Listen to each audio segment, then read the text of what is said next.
Hey, how's it? This is the Foundation, continuing my top 10 favorite Cowboys of all time. So, at number six, favorite Cowboy of all time, Darren Woodson, who should be in the damn Hall of Fame by now. Come on. Darren Woodson, Cowboys all time leading tackler, broke the tackle, broke the rush tackling, tackling record over Leroy Jordan, who's a Hall of Famer. So, he should be in the Hall of Fame and all that. And before, like people talk about, oh, he doesn't have this stat, he doesn't have that stat. Bruh, he did more for the Cowboys than more than those stats, That's really quick, when, me being a teenager in the 90s, close to graduation and all that, if you go, you're an older guy or you're a young kid, you remember that John Madden, every time John Madden covered the Cowboys and Woodson made a play, no matter what, you always hear, you always will say, yeah, he played, he played college, he played linebacker in college, and the Cowboys they drafted him and they moved him to defensive back. And the thing is that he when he plays like a defensive back, but he still hits you like a linebacker. So when you're making a play, when he hits you, he's hitting you like a linebacker. And that used to crack me up because that's how good that's how much like of an impact he made and all that. Um, like I said, like again, he affected the team. He made so much of an impact. He contributed to the team in more ways than one. Like even though Bill Bates had the title of being the special teams captain, and that all time special teams guy. When you think of special teams, you always think about Bill Bates, and then you remember Kenny Gant, the celebrity of the special teams, the Shark Dance and all that. But Darren Woodson, he played all the way up to his final year. He played special teams, contributing to the team. And then when he and then when he played on the defensive side, that's how good he was. Like Jimmy Johnson to this day, he says that, man, and this is how good we was. We won the Super Bowl that year he was drafted, and Jimmy Johnson said that I should have started him earlier. That's how good he was.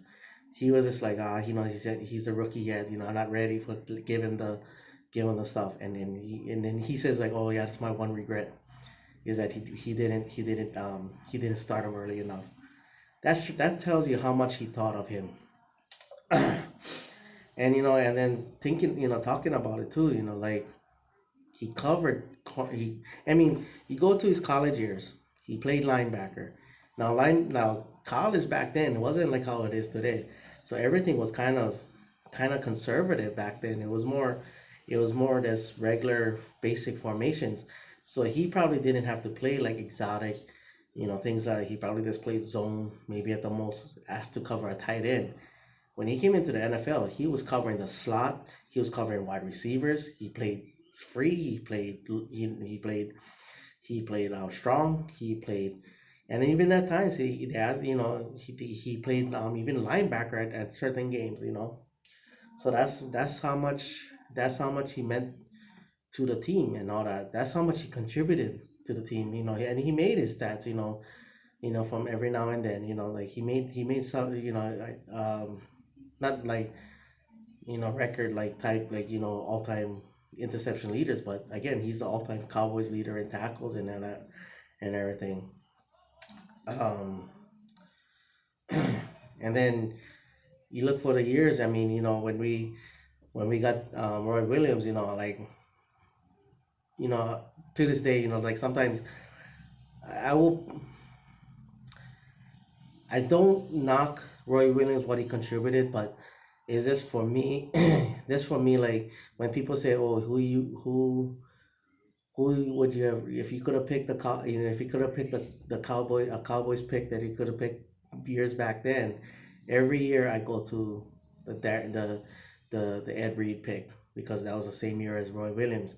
Now, granted, I was very biased. I was very biased because from the U. But the other thing too is that Ed Reed was a damn good hitter, and he was a damn good ball hawk. Roy Williams, when the stuff that I remember about him was that, well, he kind of similar to what of Darren Woodson, big hitter, a real big hitter, but not nearly the cover guy that Woodson was. So this, and so that's why I always say that. But going back to Darren Woodson and all that, like Darren Woodson, what he did for Roy Williams in those few years and all that, he did say he was still the leader of the team. He made all the adjustments and everything. He allowed Roy Williams to just go. He looked at Roy Williams and said, "Just go out and make plays. I'll take care of everything else." And that's why Roy Williams shined when Darren Woodson was there. And and when Woodson left, then the team asked Roy Williams to be Darren Woodson, which he could not do, unfortunately. And to this day, till this day, to this past draft, we still looking for the next Darren Woodson. Not necessarily the next Darren Woodson, but someone who can contribute like how Darren Woodson did. We have all, like I'm keeping my fingers crossed for Xavier was to take the next step and all that. He's been positive each year. Taking a step forward each year and all that. But we want that. We want that. I mean, if you look at this last draft, like a lot of us, was happy with the, or content with the Tristan Hill pick, but every time it's like, well, who do you draft? Every time a safety would, come up because we want that safety. And for guys around my age and all that, or maybe a little younger and all that, and older, we just think of, like, some people say that, oh, safety is not the most important position on the team, but we go, yeah, but look at Darren Woodson, what he did, so that's how much Darren Woodson means to this team. And and then really quick, I just gotta say my favorite play from Darren Woodson, is just the imagery of it. I think I'll do this as the next topic, my top 10 favorite Cowboys plays of all time. My favorite, my favorite Woodson play. It's just the imagery of it. Just to show that how dominant the Cowboys was, and and the play that I always think about when I hear Darren Woodson's name, when I think of Darren Woodson, is in 1993 when the NFC Championship game, you know um, we had a good lead, and there and Steve Young completed a pass to Brent Jones, and then as Brent Jones went to make a play, here comes Darren Woodson, boom, and spins him and flings him out of bounds like, okay, get out of here. You know, we own this. We own this league. That's the imagery when he did. That's the way he flung him. And when he saw the replay, that's the way he flung him. And he kind of like looks at him like, we own this. We own the league. And that's the imagery that I always think about when I think about Darren Woodson. And he better be in the Hall of Fame soon because it's to me it is a is it pisses me off that he isn't in NFL Hall of Fame. All right, mahalo for watching. Pani on the boys, and like always, go Cowboys.